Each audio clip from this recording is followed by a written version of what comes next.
Hi, everybody. So let me make sure. Okay, good. I am unmuted. So we are just going to wait a minute for people to join us. But thank you for everybody who is joining for on our YouTube live. We're so excited to see you guys all today.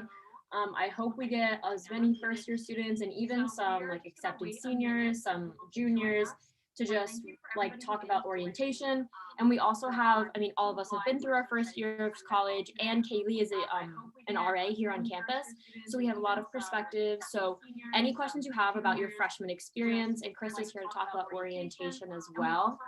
So just before we get started, I thought that maybe we could get, so maybe I thought we could just start with maybe some introductions. So I can go first. So my name's Nicole. I'm a junior here at UNH. I'm a neuroscience major. I'm from Philadelphia, and I've been a tour guide for about a year now. So Grace, do you want to start us off next? Yeah, sure. So hi, everyone. My name is Grace. I'm also a senior. Well, I am a senior. I go by she, her, hers. I'm majoring in math education, and I'm from Central Mass. Okay, do you want to do Kaylee, Sabrina, Swathi, and then Chrissy, you can finish us off. Sure. So hi, my name is Kaylee. I am also a senior. My pronouns are she or hers, and I'm a genetics and classics dual major from Merrimack, New Hampshire. Am I supposed to say anything else? I'm an RA and I'm a tour guide. Hi, I'm Sabrina. My pronouns are she, her, hers. I am undeclared in the College of Health and Human Services. I'm a sophomore and I've been a tour guide for less than a semester, so. Hi, my name is Swathi Chandran. I go by she, her pronouns, and I am currently a freshman. This is my first semester as a tour guide, and I'm an information technology major. Hi everyone, I'm Krista. I'm the Director of New Student Programs. I actually just started here at UNH in November, but am returning as I was an alum and studied outdoor education. Awesome, thanks guys. So I already asked all of our students that are watching to type any questions that they have in the chat for us. So I'm going to keep an eye out for that. So I'm going to apologize in advance if I cut any of our panelists off today, just to get time so we can ask all of our questions. We already do have one. So we have someone whose son who will be a freshman in the fall. So first of all, congratulations to your son for getting admitted to the university. Please extend our congratulations to him. And she is asking about orientation dates. So Krista, maybe I can pass it off to you to talk about some outlines for this summer. Sure, yeah, thank you. So congratulations as well. This year we will be doing orientation the same time as it previously has happened. So that's the last few weeks of June. Students will have the opportunity to choose which session they want to attend. I would say the main difference, if you were talking to a student from a couple years ago, is that we're running one-day sessions to account for a lot of COVID safety things. So those will be spread out over the final 3 weeks of June. Registration for that will open once we have all the kind of final details of how we'll have to run it. There will also be a virtual option as well for students who can't make it. Awesome, thank you so much. So a big part of, I think, what we joke about as tour guides, but is very real reality, is balancing what we call the old UNH, which is UNH a few years ago, to what UNH is now. And caveat to that is that the UNH now is not permanent, but it is our life for the time being. So I think that there will be an interesting range of answers here, but I wanted to ask our panelists what their favorite freshman experience was. So this can be orientation, this can be move-in weekend, anything that happened during your freshman year. I'll go first. So personally, my favorite freshman experience was the first time that it snowed my freshman year. My friends and I all went out and we went sledding around our dorm, and we went to late night at the dining hall. And actually, as we were outside playing in the snow, we got the notification that we had a 2-hour delay the next day, which just made us even more happy. So that's probably my most memorable freshman experience. but we can go same order, maybe like Grace, Kaylee, Sabrina, Swathi. And then I know Sabrina, Swathi, you guys can just share maybe your favorite experience so far. But I thought that'd be a good way to start off our conversation today. Yeah, so for my favorite freshman experience would probably be the different like traditions that go around UNH that I first experienced. So first off, one of them was like, for example, at the football game, we have a tradition called the chalk toss, where everyone in the stands in the student section will get, it's either cornstarch or chalk, I don't even know what it is, but we'd fill our hands with it and then we'd just throw it up in the air. Another fun one was during the hockey games. If you didn't know, when UNH scores our first goal, we throw a dead fish onto the rink, and then there's a student that slides on their stomach, grabs a fish, waves it up in the air. It's just a really good feeling of just being in the student section. Everyone's hyped up, all the school pride, all the school spirit. And lastly, one of my favorite ones, I don't know why I'm totally blanking out on this right now. But so I know for during orientation, it's kind of like a tradition where on one side, so how do I explain this? It's like an arch under T Hall, which is kind of like our most famous building-ish on campus. And so on one side, it's like footprints, like just normal humans, us, whatever.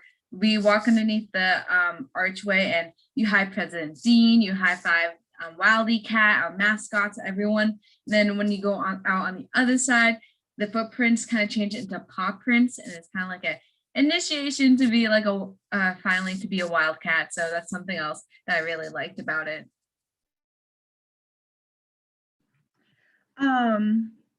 Yeah, so this whole thing is gonna make me cry because this is like really like sentimental, like bring me back, like all the traditions that you were talking about. My favorite thing that I did was like everybody, like your first weekend or like when you decide you want to come to UNH, everybody always goes and gets a picture with a wildcat, and I never did that. So when the first snowstorm hit and they said like, oh, we're not gonna have snow, like we're not gonna have school the next day, it's a snow day. My friends and I went out at 2 a.m. in the middle of the snowstorm to walk across campus to go and take a picture on top of the wildcat statue. And that's definitely one of my favorite experiences. Otherwise, like there were multiple times where it was just like going and meeting with your friends. Like there are a lot of different employment opportunities on campus. So like I was a treasurer for my Hall Council Executive Board. Now I have 3 different jobs. If anybody's interested in the sciences, the UNH COVID lab is always hiring. We would love assistance. So there are always places that you can go for jobs, whether it's through work study or not. So you can go and work for CFAR, which is the Center for Academic Resources. My friend currently works there. I know the Student Accessibility Services will give people a stipend of $100 to upload notes online for classes.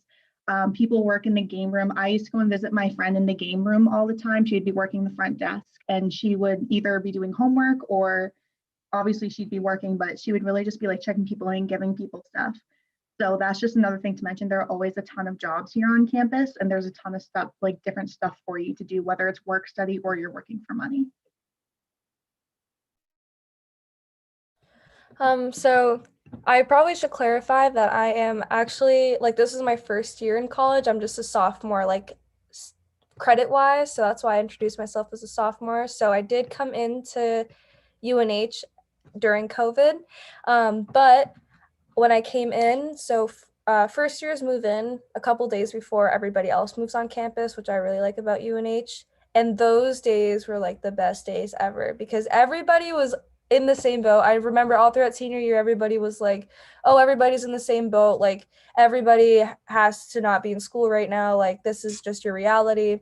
So when I came to UNH and saw that like all these first year students were just trying to like meet some friends as safely as they possibly could, it just like, it made me feel like very like together with my hall, if that makes sense. Like they put on, UNH did a bonfire outside for everybody, and that's where I met some of my closest friends that I still have right now. And I think like my favorite memory so far has just been those couple of days where the first years were all by themselves and we kind of just had free reign of the campus and could just do whatever and walk around. So I'm a freshman this year, so obviously I just had my freshman experience. But going along the lines of what Sabrina said, like move-in day, I moved in on the first day at 9 a.m. Like I was one of the first people here.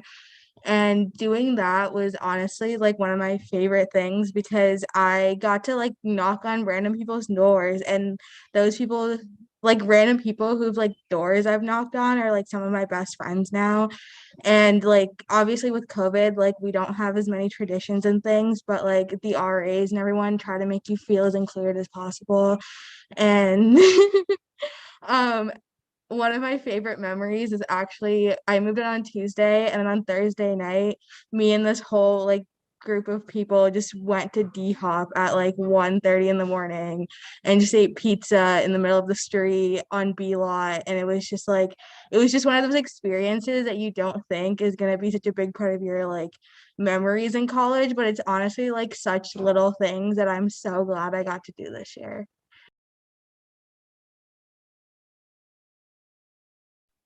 So we do have another question in the chat that is just asking about some roommate stuff. So specifically, this student asked about if you need to write your housing forms down, or your roommate, I'm sorry, if you need to write your roommate down on your housing forms, if you don't want to go random, or will you have time to pick after May 1st? So just as your quick answer, you do have to have your roommate if you have a specific roommate on your initial housing forms. Otherwise, you can go random, but I thought this might be a good time. Students, we can stay in the same rotation, but maybe if we just want to talk about how we met our freshman year roommates. So I'll go first. My roommates were random. And I actually became really close friends with the girls directly across from me. And second semester, my RA helped me fill out the paperwork, and I literally dragged my stuff right across the hall. So I lived in a different room second semester, but we can just go around and share how we kind of met our first roommates. Yeah, so for me, I also went random. A lot of people, I would say, gave me advice to go random, to meet new friends, meet new people. And so I was in a built up triple, and so it was me and two other girls. I luckily got this like single bed that wasn't bunked. But I would say I remember the first like couple weeks, the roommates and I, we would just get every meal together. And then we would always like go downtown. All the socials that the RAs were doing would just go together. But eventually I kind of found my own friend group as I went along in my college career. And so I'm still friends with my roommates. Just know like it's okay if you're not best friends with your roommate. Like no matter what, you're gonna find your group of people here, whether it's no matter it's like your club, if you're working, like for example, if you work in the dining hall, like maybe you'll meet your best friends that work at the dining hall as well. So there's a lot of opportunities. So I also went random. So I was also in the built up triple my freshman year. We moved in our first weekend. It was the three of us. We all went out for dinner one night, and then one of our roommates was just like, "So I'm gonna go home for the weekend." And we're like, "Oh, solid, okay." So she left for a day. She came back and she was like, "Yeah, I've decided UNH isn't for me, so I'm gonna go." So she left and we were like, "Oh wow, so now we're in a double." And UNH said that they would either start charging us for a double room or we can try and bring somebody else in. So then we started like interviewing people to come into our room. And like one of the first few people we interviewed with, we loved her. She moved right in. We are still friends to this day. We're all going to hang out this weekend. So, yeah. So I did not go random. I found my first semester roommate on Facebook, and we met in April, and I'm pretty sure we decided to be roommates after the May 1st deadline, if that helps you feel any better about finding a roommate before then. And each class does have like their own Facebook page, and a lot of people find roommates that way. Unfortunately, our sleep schedules just did not work out like whatsoever. She was nocturnal. I am not nocturnal. So I ended up moving to a different dorm second semester as well. And now I am living with my cousin. So didn't really have to go through any roommate process with her, but I just like, if you're going to go random, if you're going to find a person, there's no like perfect formula to be finding the perfect roommate. So just don't be like bummed out if it doesn't work out. It doesn't work out for a lot of people. So my first semester roommate was actually random. I like couldn't really find anyone. It was really hard to find someone on the Facebook group, at least for me, because it was like hi, like I'm Swathy. All of a sudden, do you want to live with me next year? Like that was the most awkward conversation to have with people, especially when you haven't met them in real life. And so I went random my first semester, but we just didn't really get along. Our personalities clashed a lot. So we kind of came to the decision like about a month in that like we just weren't going to be roommates because she's also my major. So like that's someone that I was going to spend the next 4 years with. And so we decided to be just like civil about it and get new roommates.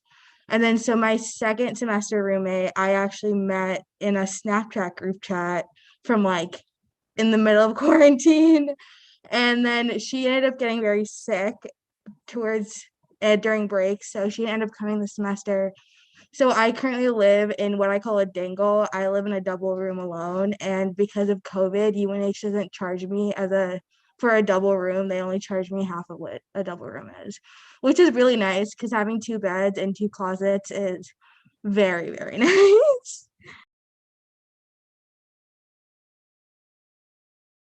So another part about traditional orientation and just about becoming a freshman is choosing your classes. So I thought that maybe we can start with Grace to give us like her perspective, and then maybe go to Sabrina, and the two of you can talk about this question. So maybe talk about the question, will someone help me choose my classes, or how do I choose my classes? Yeah, so I remember, so during orientation, there's kind of like different types of orientation. There's like a 2 day, a 1 day. I did the 1 day because that was the only like time that I could do it. And so I just remember coming onto campus, one of the events or sessions that was scheduled, we sat down in like groups with like our major or in our college division, and there were orientation leaders like helping us going around, making sure we're on track type of thing. And UNH kind of already gave me a set of specific courses I like was already registered to take for freshman year, but there's also like a couple courses that like I could choose for myself. So for example, the discovery program, which is our gen eds, I could pick whichever classes I wanted. So I remember I chose for my physics discovery to do modern astronomy. And so that's why I chose instead of just doing physics 1 and physics 2 and all that type of stuff. But yeah, so all the orientation leaders, I remember one of them was specifically math education, which is what I'm in. And that was super helpful because she kind of like gave me a rundown of like what her schedule was and like when she took these classes and these classes. And so she kind of like just sat with me and talked it over. And then later on that day, they finalized my schedule, and then boom, that's how I got my schedule. So that's my story. So for me, it was a little bit different. I had orientation online, so I didn't have orientation leaders, but I did meet with my advisor, and we picked my classes based on what I wanted to get into. So at the time, I wanted to be a nursing major.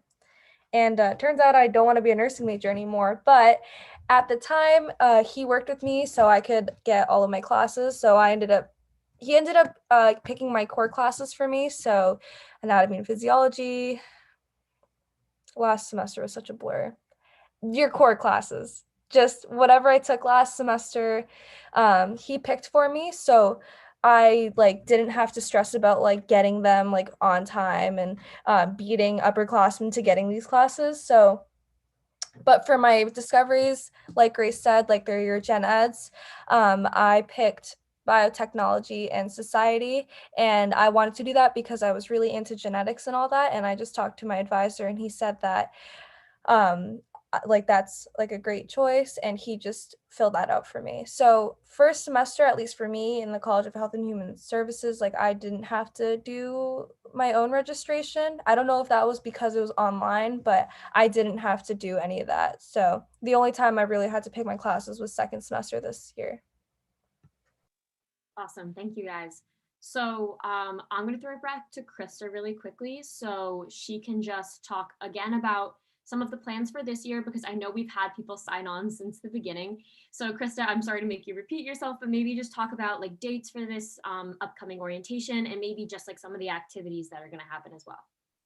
Sure, great. Yeah, happy to. I should note that whenever I'm talking about orientation, because of the sort of fluid change of what's happening in our world right now, everything I talk about is what we're working towards and what we're hoping for.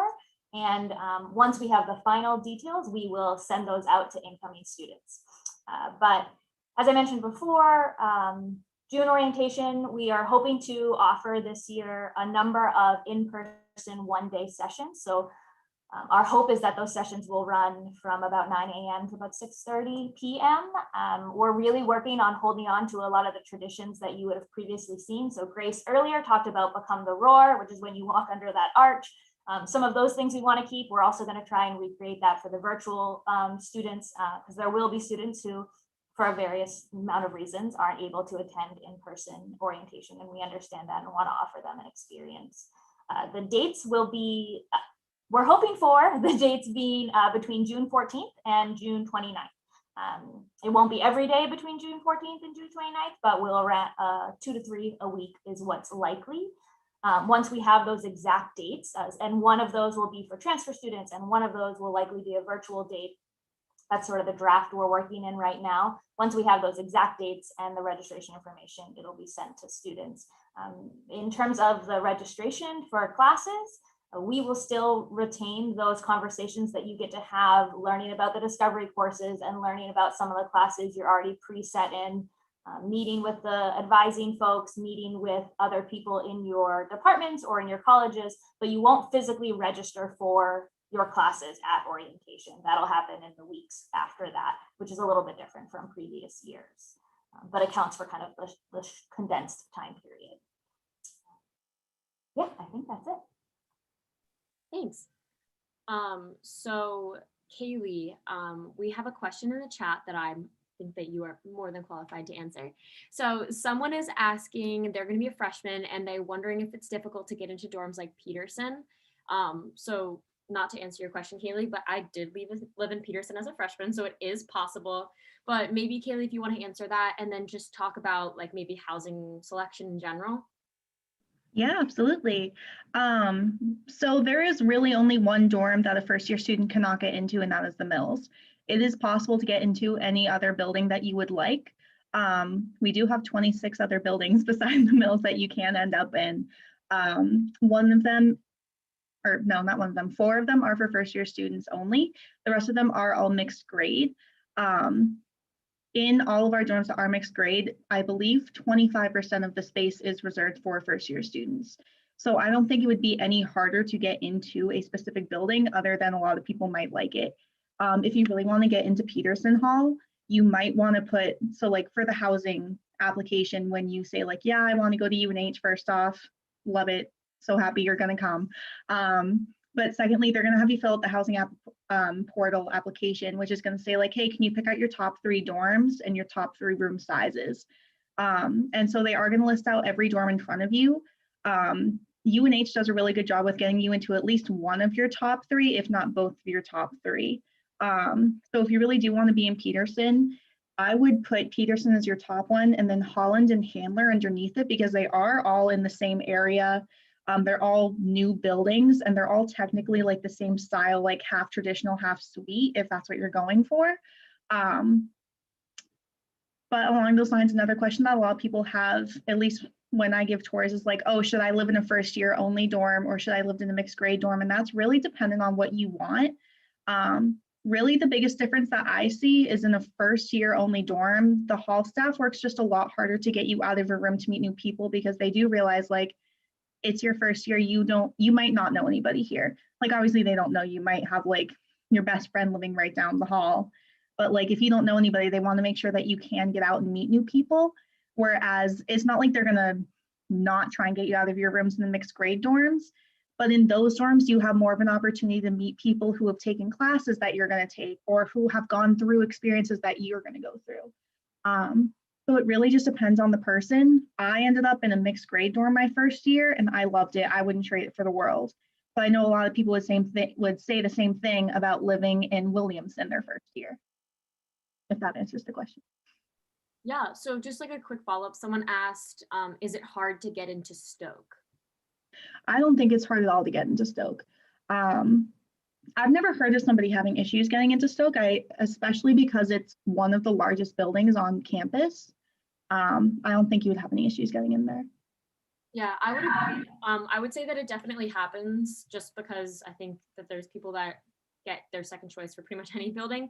But I think that Kaylee gave the perfect answer. It is a large building and a large percent of it is first year students. So if that's your first choice, then that's definitely something that I would rank highly.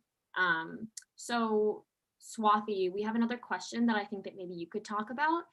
Someone wants to know, do you have any advice about joining clubs and organizations? And someone says, how do you sign up for clubs and orientations? And if that's possible at orientation as well. So I obviously am a tour guide, but also I'm part of Connect, and then I do like I'm on Christensen Hall Council, so I'm not really part of any clubs, especially because a lot of them weren't running this semester. But one thing I found really helpful was you have something called U Day within your first couple weeks here, and our U Day was online. It was online. And you basically got to go through and like you could like filter through your interests and figure out what clubs you want to join. So I personally joined Cat Pack on the first during orientation because um all of high school, like I was always really involved in sports and like managing sports teams and stuff like that. So that was something I wanted to stay a part of. And so that was obviously, and then you can also do pre-arrival programs. That's actually how I met Grace. Grace was my team leader for Connect, and that was also one of my best experiences because my mentor for Connect was a junior in my own major. So like it was really cool being able to talk to him about professors and classes and how to like do well in certain classes because like obviously they've experienced the same thing. So with over 250 clubs, there's definitely something for everyone. I know this year was a little bit more limited because because of COVID, but I think they're going to try to bring everything back next year.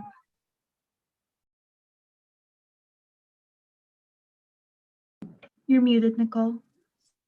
Oh, thank you, Kaylee. So as a transition, Grace, do you want to maybe talk about Connect specifically? And then after maybe you give that intro, Krista, do you want to talk about pre-arrival programs in general? Yeah, so Connect is a pre-arrival program. And so there's, I believe, around like 6 or 7 pre-arrival programs that we have. So that allows you to come either maybe a couple days early, a week early, maybe more than a week early before classes start. And so specifically for Connect, it's a week early. You come in. The past semester, it was virtual, but usually you come in, you move early on in your dorm, and you just do like a whole week of programming. So that involves taking classes. So I don't know, we didn't do it last semester, but usually you take a class that helps you kind of adjust to courses, what college will be like, kind of because it's different from high school. There's a lot of like events and sessions where you learn about different programs and departments and services on campus. So for example, the McNair program, that's a program that helps you do like research to get into like grad school. We have the CFAR, that's the Center for Academic Resources. Just a lot of different resources on campus comes in and kind of presents about them. So we have a better idea of like all the resources that are here that are offered for us. Not only that, we also do a lot of socials during Connect. So usually we do like Hilltop Fun Center in Somersworth. That's like an arcade with like go-karts, laser tag, that type of fun stuff. We do the Brown Center that is actually part of UNH. It's kind of like a ropes course type of thing where you get into groups, you do a lot of team building exercises and make those stronger connections. Last year when it was on Zoom, we did more like virtual socials like Kahoot and like virtual escape rooms. So even though it was a little bit different, I would say the attentions were the same. You still made those connections. Like for example, Swathi was saying that she made that really strong connection with her mentor, learning about like everything about IT and like all the advice that you get. So that's a little bit more about Connect. So and you can always be a mentor as well after your freshman year. So the whole idea of Connect is a mentorship so that you're paired with someone. So if you want to be a mentor for someone else, you can always do that too. Yeah, so talking about all of the pre-arrival programs, and thanks Grace, everyone I know who has done Connect has loved it so much. So I think it's a great program. And I think that's true to all the pre-arrival programs because they're all based around small communities, like building connection through small communities. Some of the other programs include New Hampshire Outing Club will run trips in the kind of backcountry of New England, probably most likely New Hampshire. Similarly, the campus rec runs outdoor programs as well prior to move-in day. There's also PRUS, which is a community service-based program, which is really great, and similarly does a lot of that small group connection and gets to work within the whole kind of greater UNH community. There is a marine immersion class, and then also a Spark. Previously, there has been a program called Spark, which has kind of been dubbed as the pre-arrival for everyone else. I will say that similarly to everything else I've said is that they're still trying to figure out what that might look like. Last year, only one was able to run during its usual time, and another one kind of spread out through the semester, but most didn't run last year. And we are working to try and make that happen. And we will know and be able to provide more information to those at your June orientation. So there will definitely be people there promoting the programs that are going to be able to happen at June orientation. And you don't need to worry about signing up for one before then. So. Awesome. So we've got some questions in the chat. So kind of two questions, but that definitely work together. So someone wants to know what dorms are considered more quiet and laid back. And then on the contrary, literally the next question says, are there specific dorms that are considered more party dorms?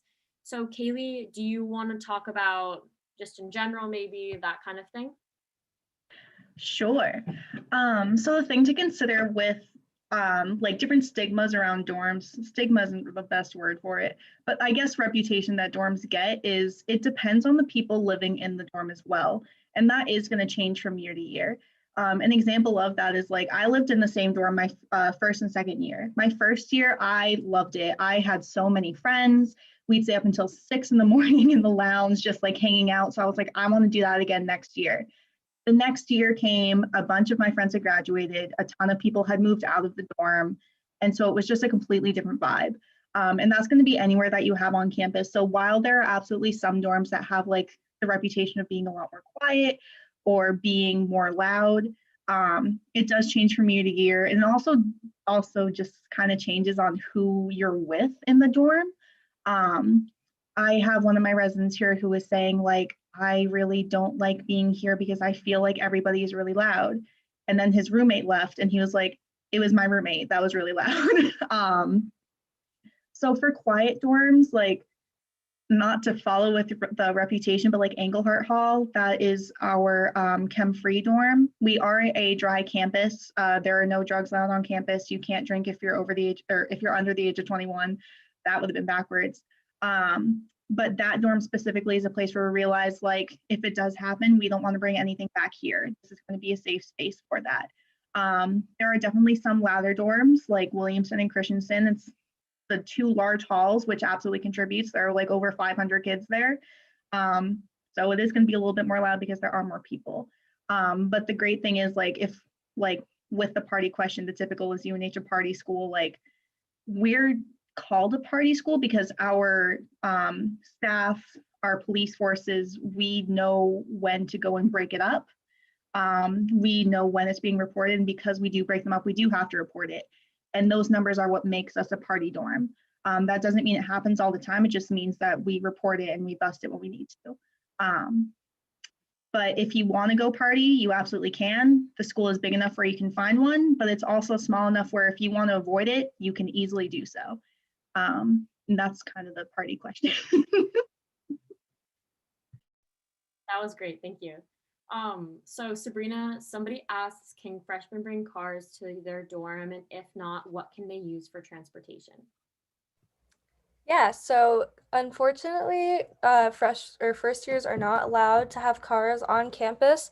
That being said, there's this saying where you don't need a car on campus because we're literally like in the town of Durham. So right next to you, like I live like in the upper quad area, which means that I'm right next to a Hannaford, right in downtown Durham, where there's coffee shops, restaurants, um, grocery stores, pharmacies, Domino's if you're into Domino's. But the buses will take you anywhere and it's included in your UNH tuition. Like you can just show them, well, right now you have to show them your Wildcat pass and they will bring you to Portsmouth. They'll bring you to Newington, which is where the malls are. They'll bring you to Dover. So like you can't have a car on campus, but you have access to going everywhere.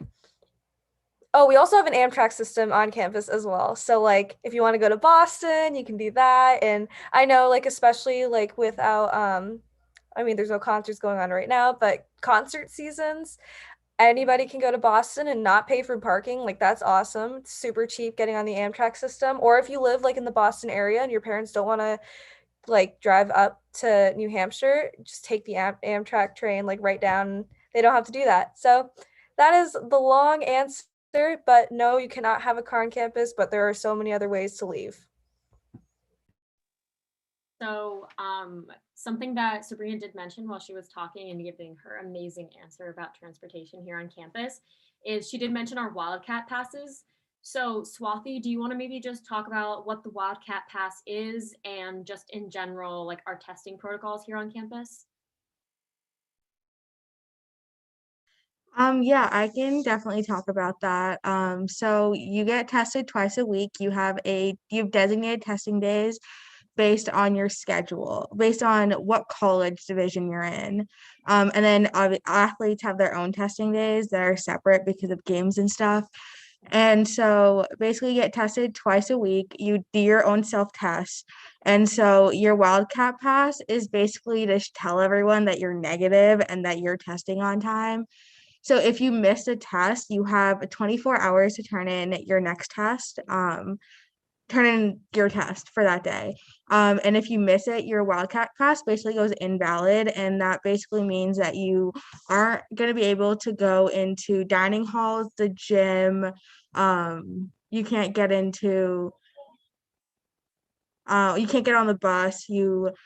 It's just basically to ensure that like everyone isn't like the library is also one. It's basically just to ensure that like everyone is COVID free and it like makes sure that you're not close contacting people if you're positive. I genuinely had a lot of experience with COVID and UNH's testing protocols in the last couple of weeks. I actually tested positive and they were so fast about it. I was feeling symptoms, got a rapid test. They bused me straight to Adams Tower, which speaking of, we do have an isolation dorm and a quarantine dorm on campus. So if you can't go home or you don't want to go home because you have high risk parents, you can quarantine on campus. You get 3 catered meals a day and so many snacks. And health and wellness and our psychological and counseling services will literally call you every single day to make sure that you're okay. And if you don't call them back, they will continue to call you every single day. They called me when I was sleeping once, and she called me back like 3 more times. But they're definitely very, very good at it. You obviously will have to like close contact your friends if you do get COVID, but they run it in such a safe way, and that's the reason that we're going to be able to do as many things as we are allowed to do. Awesome, thanks. So for our next question, somebody just wants to know more about the move-in process with COVID and how that all works. So Krista, I think we've talked about this a little bit earlier, but maybe if you just want to talk about like the plans that we have so far for the move-in process, and then maybe we can go back to Sabrina and you can share your personal experience with move-in. Yeah, sure. So I would say the biggest kind of moving piece with COVID this year, COVID in terms of move-in, and Sabrina can speak to what it looked like last year, is this previous year we had staggered move-in, and we don't know if we will or will not do that. So prior to this past year, move-in was, a big, energetic, fun day. It was the kickoff of our Wildcat Days, which are 3 days that are really dedicated to programs for incoming students. And we still had those days. They were just at the end of a range of staggered move-in. So if someone wants to know exactly what the date of move-in is, the answer right now is that I believe, from what I've been told, they're determining if it will be staggered or not, and how many days that would kind of go across. And until that information comes out, I'm not entirely sure what exactly it will look like this year. So move-in for me this past year, we had 2 days to move in. So you move in like I think I moved in like all my stuff with my parents. So there's 2 separate days. So you can go into the building with your parents because other students aren't living there. So I got my dad and my sister to help me move in all my big stuff into my room. And then we left. And then 2 weeks later, I came back and I moved in the rest of my stuff by myself. So fortunately, though, they did have the same like moving staff. I don't really know what they're called, to people that help you move in. Move-in crew officially. Move-in crew. So I'm a very small person. I don't have the biggest muscles and I have a lot of clothes. So I needed somebody to help me bring those. I also lived in a dorm my first semester without an elevator and I was on the top floor. So I definitely could not move in all my clothes. But luckily for me, even with COVID, they still had the move-in crew to help me bring all my stuff upstairs. And without them, I'd probably have no arms because it was so heavy. It was so heavy.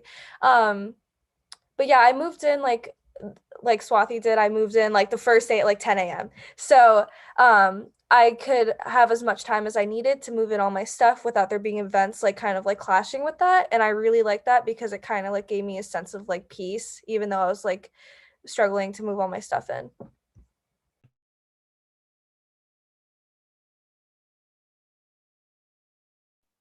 Awesome. Thank you for that new perspective of the first year student. So the next question we have in the chat is if there are shuttles to Boston or Manchester Airport. Grace, do you want to maybe talk about that? Yeah, so I think it was Sabrina talking about like our transportation. So she was talking about our buses that we have. That's our Wildcat Transit. Those buses kind of go to Portsmouth, Newmarket, Newington, and Dover. So they don't go directly to Boston or Manchester. We do have, she was talking to Amtrak. You can go to Amtrak to Boston and it drops you off in North Station. And so I know that's about an 8-minute drive to Logan Airport. You could also like take the T, find an Uber, something like that. But we do have, it's not on campus, but the adjacent town next to us, Dover, they do have the C&J bus station, I believe that's what it's called. But the C&J bus, those are like those big shuttle buses that can take you directly to the Logan Airport. They can take you to like New York, Maine, like all those type of states. You just kind of need if you want to take that, you just kind of need to find a way to get to Dover. But our Wildcat Transit buses do go to Dover. So yes and no, in a way. I don't know if I answered that like the way that you wanted it.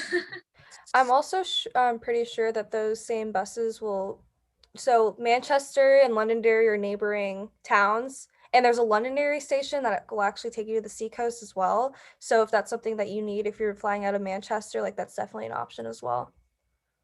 And I'll tell you as from experience of someone who has flown home through the Boston airport, when I didn't have a car, I would take the train into Boston, like Grace said, and then I would Uber to the airport, and it was like a $10 Uber or something because they're pretty close. And then once I got a car, I did also what Grace said, and I drive to Portsmouth to the bus station, and then there's a bus that drops you off right at the terminal. So those are the ways that I manage with and without a car. So it was doable. It wasn't very hard, just had to get on and off the train. So Krista, similar question again for you. Someone asked, do you know when the goal is to finalize plans for both orientation and move-in so that students can start to expect that information? Sure, I can't speak to move-in specifically. That's determined by other people, including housing. So I don't know what the timeline is for that. I would keep an eye on their website, I guess is my answer there. In terms of orientation, we are trying to get an answer as soon as we possibly can. I would like to be able to make sure that registration is open in the start of May. I would like it to happen before then, but that's sort of the moment that I'm saying, like, that really, we really need that to be the time. So hopefully then, and for now, all incoming students should have received an email that at minimum indicated that it would be in the last few weeks of June. So you can count on that, and there will be a range of dates. So you won't be stuck having to go to a date that conflicts with other things. I know a lot of people are graduating, so that's an important thing to attend. So I think we'll have some time. So we have got the all-important question. What are some main things that you would recommend bringing for your dorm room? So Kaylee, I'll start with you. You can maybe give your wise senior expertise, and then we're gonna go to Swathi, and she can talk about her freshman experience of what she brought from home. Yeah, so a lot of things are going to vary person to person, but overall, you're going to need a laptop. Like, that's just kind of like a college thing, but just for your room in general, bring pictures. I did not bring any sort of decoration my freshman year, and I regretted it immediately when my roommate walked in. She started decorating her side of the room, and I was like, wow, I don't even have a picture of my best friend on my wall. Oops. Another thing too, I have a weighted blanket, like little things like stuffed animals, weighted blankets. I have a knitted blanket that like my grandmother made for me, like all of those things that remind you of home, like comfort items, absolutely bring those.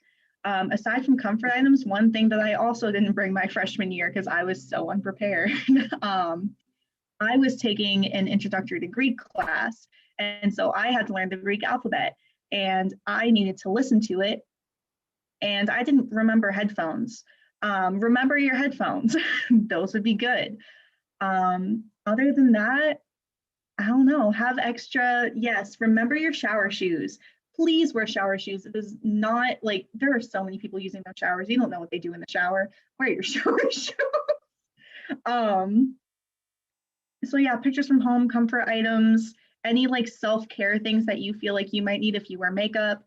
Bring extras of toothbrushes, bring extras of deodorants, because you don't want to be running over to Rite Aid at 6 a.m. as soon as they open to go and grab things because you forgot to bring a toothbrush like I did this year.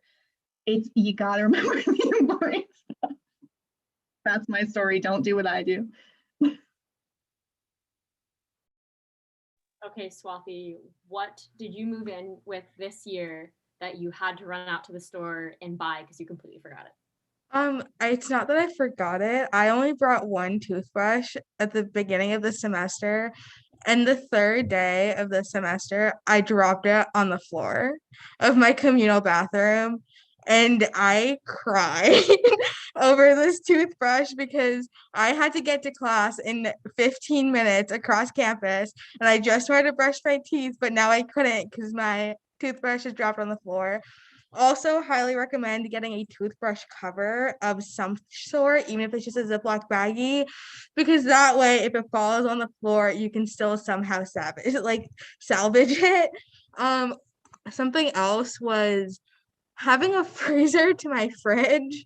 I personally stress eat ice cream at 2 a.m. when I'm stressing about exams or just stressing out in general. Also just having ice and not having to go to the dining hall all the time to get ice for my water was really nice. Mattress topper. Highly recommend getting a nice mattress topper. That is something you should invest in. Mine is about 4 inches thick and it's memory foam, and it was probably the most expensive thing I bought for college, but it was the best thing because I love my bed so much. Also, our beds are twin XL, just in case anyone needed to know. And then I think the last thing that I forgot that I was like, oh man, I should probably need, bring like any sort of medication you think that you would need. When I had COVID, I needed just cold and flu medication and like NyQuil and like having anti-nausea medication on hand and like having Tom and like ibuprofen and Excedrin for when you have headaches. Like those are so nice to have and not have to go buy. My dad literally made me an entire bucket full of like everything I would need. Did not think I would need 450 band-aids, but when you're the one person that has band-aids on your entire floor, you will become the most popular person on your floor because you don't understand how many times I've needed a band-aid. And then obviously also don't bring as many clothes as you think you need. I wear the same 5 things every week. So not gonna lie, you really look at comfort and what's easy to put on. And I brought heels last semester because I thought I would need them. Didn't need them at all. Worn the same pair of shoes all semester. I have had 4 years of summer camp experience on campus, so I kind of knew like what to bring. So I was overly prepared. I would recommend bringing a fan. Like that is number one necessity. It gets hot, and if your building doesn't have AC, I promise you that fan will be your best friend. Secondly, like bring so many more socks than you think you need because I swear they just get lost. I don't understand if I have a problem with losing socks, but I lose my socks so easily and having extra socks is like great. I would also stress getting a freezer because I don't have a freezer, which means that I can't have any like frozen pizzas in my fridge. I can't have ice cream, I can't have ice, and it's just been such a pain. So I definitely recommend a freezer. Um I brought once again like pictures of my friends. I would bring a long mirror. There are not long mirrors usually. So if you want to like check yourself out, it's kind of hard when you can't really see your whole body. Um, I would also recommend a shower caddy. Like I have a mesh one. So this one's mine. But you can also get like a harder plastic one. And I also have a Keurig. That is my number one best friend. It is super nice because I live once again like downtown and it is like coffee central down there and my bank account can't handle that very much. So I have like a whole bunch of coffee and like hot chocolate and chai and teas. So those are my necessities. I think somebody already said shower shoes because like those are nasty. So like don't ever put your foot on anything communal. Like that is just number one. Like barefoot, do not do that. That's about it. Like that's pretty much like what I recommend bringing. Yeah. So something that I wanted to add that I genuinely forgot this semester was the charger to my phone. I got to campus this semester and realized I left my charger, and I genuinely like pack multiples of every charger possible. I left my phone charger in quarantine, and luckily I had an extra one because if you lose something and when you're in quarantine, you're not getting it back. Also a reusable water bottle. We have reusable water bottles everywhere. I recommend getting just like a $20 like insulated one. I have a fake hydro flask. And it's honestly I carry around everywhere. Um, Also sticker your water bottle. That's really fun to do. That's something I did with my friends on the first week. And like Sabrina said, my Keurig is the love of my life. I spent so much money on coffee last semester. I decided to just ask for a Keurig. Because you realize when you're a college student, your caffeine addiction goes through the roof. Like exponentially through the roof because you realize you don't sleep on time and that you have so much homework to do and your time management skills are all over the place. And so I highly also recommend also getting a Keurig if you're a coffee drinker. So we did get a question in the chat about co-ed dorms. So I'll just say quickly that not all of the dorms are co-ed, but some of them are. So if that's something that is a priority for you, I would definitely look online because it is listed in the description of the dorms. So that way when you're choosing your dorms and ranking which ones you want to live in, you can pick that. But the ones that aren't co-ed, your next door neighbor might be of the opposite gender than you, but there is going to be both a men's and women's bathroom on your floor. So even though there might be a co-ed floor, there's still going to be both bathrooms on your floor, where the traditional ones that are broken up by gender will be by floor. And we also do have gender inclusive housing. So in a few of our residence halls, there are floors that are gender inclusive and have those gender inclusive bathrooms. So we have every kind of option. You can prioritize what you personally want, or if it's something that's not a big priority for you and you don't mind if you're on a co-ed floor or a separated floor, then you can just choose based off of your other things. It's just like we were talking about, it's just another thing to add into your housing application. So we have about 5 minutes left, so I'm going to encourage everybody to add any questions that they have to the chat, but we're going to do this rapid fire style to try to save some time. So somebody asked, what is one thing that you packed that you wish you didn't because you didn't need? So you get one answer and that's all you get to say. So I'm going to go first. I wish I didn't go first because now I can't think of something. I'm gonna go with heels. I'm gonna steal your Swathi. I don't know why the heck I think I needed heels, but I packed heels my first semester and I was like, I'll wear these, and I didn't. So maybe some people did. I did not. So Grace, what did you pack that you wish you didn't? Freshman year, I bought a mini ironing board and an iron, never used it at all, was a complete waste of space. Just get a steamer, saves a lot of space, and all you just need is water. Kaylee, what did you wish you didn't bring? I'm trying to think. I feel like I just brought so little. I didn't really regret bringing something. But if anything, I think it was a Frisbee. I can't throw Frisbee for my life, so I don't know why I brought one with me. Okay, Sabrina, what do you wish that you didn't bring? I don't wear dresses, and I brought this like really fancy dress. I'm not really sure why. I'm not going to any parties, so there's no need for that. Okay, Swathi, what do you wish you didn't bring? Well, you and Sabrina kind of took both of mine, but I brought like all these cute like jumpsuits and like rompers and things that I thought I was gonna wear. I spend 95% of my time in sweatpants, leggings, and t-shirts. Honestly, just stock up on UNH sweatshirts because they're so comfy. Shout out Hayden Sports. That's where I get all of my stuff. They're really cute. But just packing clothes that I thought that I would wear because I thought I would dress up like I did in high school, but in reality, no one really does. And when they do, it's on the weekends. And also heels. I thought I was gonna wear heels. I still have them. They haven't come out of my shoebox in quite a long time. Awesome. Well, thank you guys all. First and foremost, thank you to all of our panelists for joining us. I appreciate that our students took time out of their busy class schedule to take some time and share their experience. And also thank you, Krista, for working us into your work schedule and answering some big questions about orientation.